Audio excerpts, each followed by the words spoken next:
a questão da dialética, da semiótica, né? Dialética, a tese que briga com a antítese, que vira síntese, enfim. Pois é, na semiótica, que é interações de conceituais e dinâmicas culturais, enfim, uma coisa mais goetheana, né? Seria uma questão mais mesmo de formação de conceitos em que a tese vira antítese, a tese gera antítese, a antítese gera síntese, a síntese mistura com a tese, mistura com a outra antítese, vira uma outra síntese, e a síntese volta e vira a antítese da tese da antítese, da síntese, enfim, uma mistureba, enfim, né? E isso, em tempo real, ia aparecendo mais e virando mais sínteses que misturam com mais teses, antíteses, mais teses, antítese, teses, enfim.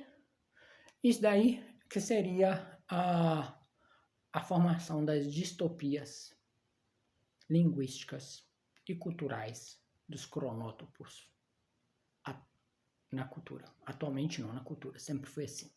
Enfim, né?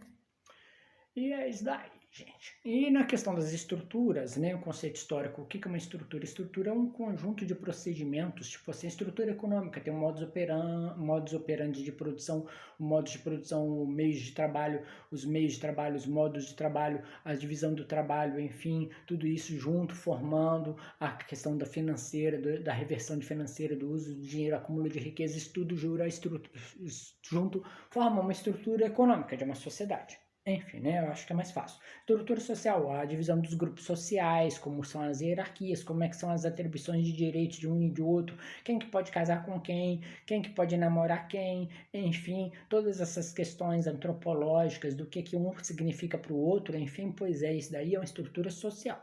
Enfim, né? E para fora tem estrutura religiosa, estrutura política, tem as estruturas das mentalidades que são mais complexas de explicar, enfim, né?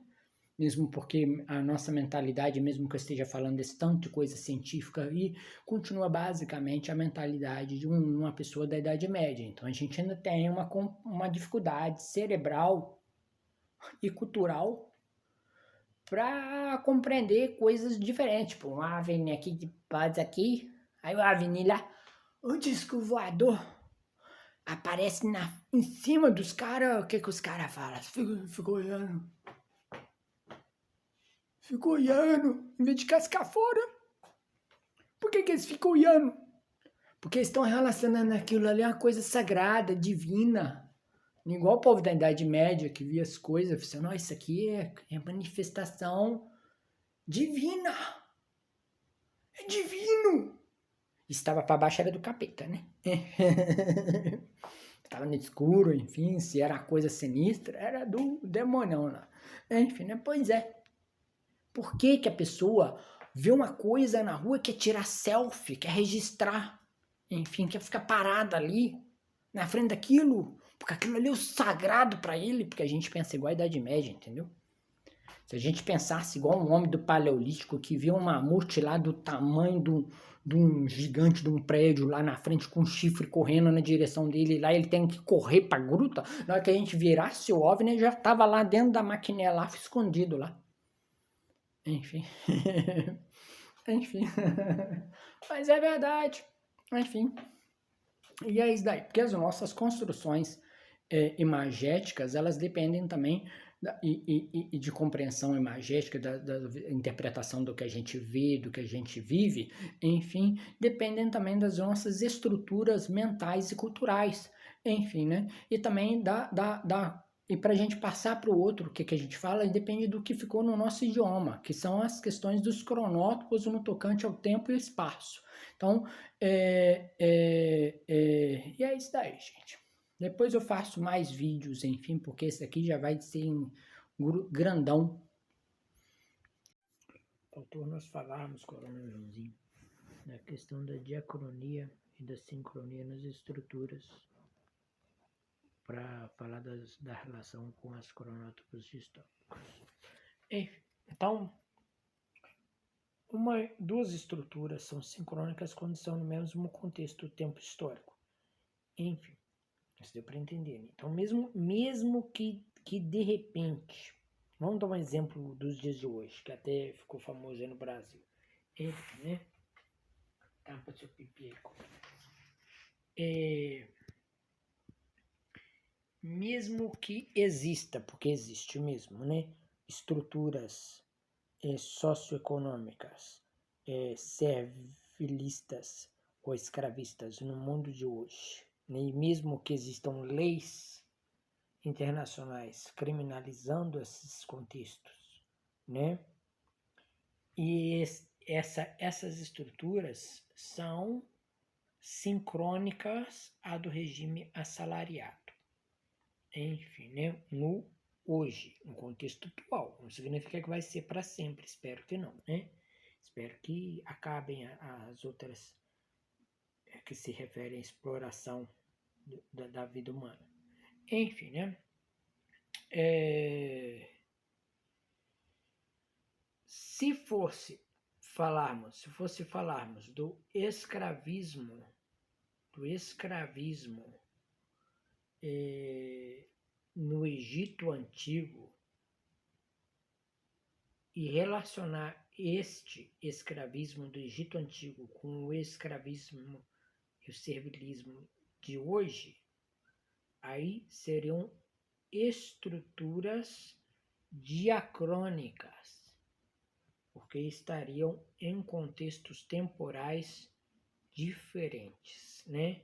Dentro da questão dos cronótipos distópicos, né? Como eles são distópicos, ou seja, eles sofreram alterações por regimes de opressão, de aculturação, de perda de identidade, de invasão, de extermínio, de genocídio dos povos aos quais esses cronótopos, essas configurações de tempo e espaço originalmente se referiam na linguagem, na cultura lá para trás, enfim, foram sobrepostos por outros impérios, outras civilizações de uma forma não necessariamente adaptada, uma forma mais provavelmente imposta, porque a opressão e a imposição fazem parte do conceito de distopia, é uma coisa forçada, não é uma mudança, não é uma revolução no sentido histórico, entendeu? É uma mudança forçada, vítima de opressão, de ocultação do que havia antes, de deturpação do que havia antes. Então, né, a distopia, ela se relaciona bastante com a questão da diacronia, porque ela acaba sendo uma espécie de cronologia, ela acaba ensejando em si uma espécie de cronologia de todas as opressões sofridas por aqueles conceitos culturais ao longo do tempo, se alterando até chegar aos dias de hoje, né? Enfim, né? Com a forma adaptada. E na questão do ícone, que eu relacionei aos pictogramas, ideogramas e toda a imagética, semântica imagética, semântica simbológica, né? Do passado, né? Existem diversas distopias culturais, porque houveram diversos impérios, religiões se impondo, né, ao longo do tempo, entendeu? Então, aí o totem, que era relacionado a religiões primitivas ligadas à natureza, enfim, né, ele não pôde sobreviver no imaginário das civilizações que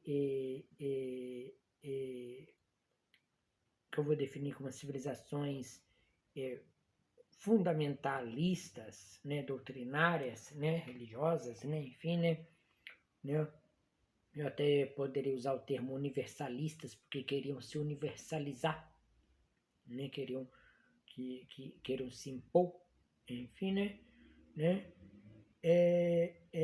sem haver opressão, não tinha como esses conceitos do totemismo sobreviverem, porque as sociedades posteriores desenvolveram doutrinas contrárias a essa relação de qualquer um com a divindade. Enfim, surgiram várias religiões clericais, né?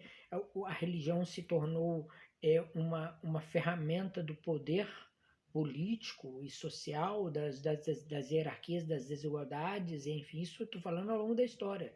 Então ela foi se separando dessa questão do sagrado e profano, né? Foi se separando mais ainda e se tornando uma coisa social, enfim, surgiram clérigos, as castas, as altas rodas sociais, os grupos sociais privilegiados, enfim, eu não estou falando que a religião tenha feito isso, estou falando que isso surgiu, né? E nesse processo, é um processo distópico, porque houveram opressões sobre opressões. Daí a pessoa vai celebrar, digamos assim, o Natal, aí tem lá o Papai Noel lá, e lá na Finlândia, Joulupukki, que eles falam, que é o deus o espírito do Iuli, que é uma festa nórdica, que por outro lado está sendo festejada por finlandeses, que são um povo suomi, que é mais aparentado aos samis do que aos nórdicos, escandinavos, vikings, enfim. Então aí de repente você vê que houveram várias distopias ali e para fazer o Natal, enfim, além da questão germânica e celta, da árvore enfeitada, dos presentes que era costume dos povos antigos e tribais também, dos gregos, enfim, enfim, misturando isto com a questão do São Nicolau, enfim, isso aí eu falando historicamente, quando eu sou cristão, enfim, né? Conhecimento histórico. Enfim, né? Fora a questão do 25 de dezembro, que é o nascimento do deus Mitra, a religião do mitraísmo, que era o maniqueísmo, uma versão do maniqueísmo, uma versão, uma alteração do zoroastrismo, né? Que tem o Ahriman e o Hormuz, um deus mau, um bom, não lembro quem que era quem, enfim, né? E o Mitra ali de semideus, herói, no meio desse antagonismo. Enfim, aí nós temos, né, isto tudo mesclando, porque os cristãos ortodoxos festejam o Natal no dia 6 ou no dia 7, essa duas, não é um ou outro, uns celebram no dia 6, outros no dia 7 de janeiro. Enfim, né? A Igreja Católica na Idade Média, na Idade Antiga, na primeira Idade Média, como se chama, que é o finalzinho, que é um conceito que só vai ver dentro da Universidade de História. Enfim, né? né? Que seria o finalzinho do Império Romano, antes dele virar a Alta Idade Média, aquilo lá é chamado de Primeira Idade Média. Na verdade, o que a maioria das pessoas conhece como Idade Média seria a Segunda Idade Média. Enfim, né? Isso para historiadores. Enfim, aí, né? Isso tudo ali foram distopias, foram alterações geradas por opressões, por imposições, por destruições, invasões, povo. Por que o Viking trouxe o Joulupukki para a Finlândia? Porque ele saiu invadindo. Por que o Viking trouxe o Joulupukki para o Natal cristão? Porque ele saiu invadindo. Enfim, né? E daí afora, por que as tradições pagãs celtas se misturaram a de romanos? Porque eles invadiram os celtas. Enfim. Então, não foi assim boa, assim, não foi igual assim, que legal! Essa malha, não é essa daqui, não, essa daqui é outra coisa. Essa malha de Java, vou usar, gostei. Enfim, não é igual a isso, não, gente. Não é coisa comercial, não é coisa. A gente vive num consumo, em distopias consumistas, né? Em autodistopias consumistas, enfim. A gente adota voluntariamente o que é da cultura do outro, a gente aceita ser aculturado, né? Por uma pressão mercadológica. Enfim, né? E depois aí deixa para outro vídeo. Enfim, e é isso daí, só para complementar o outro que eu vou juntar nesse daqui. Aí o gatão, aí ó. Tomei banho, cabelinho bonitinho.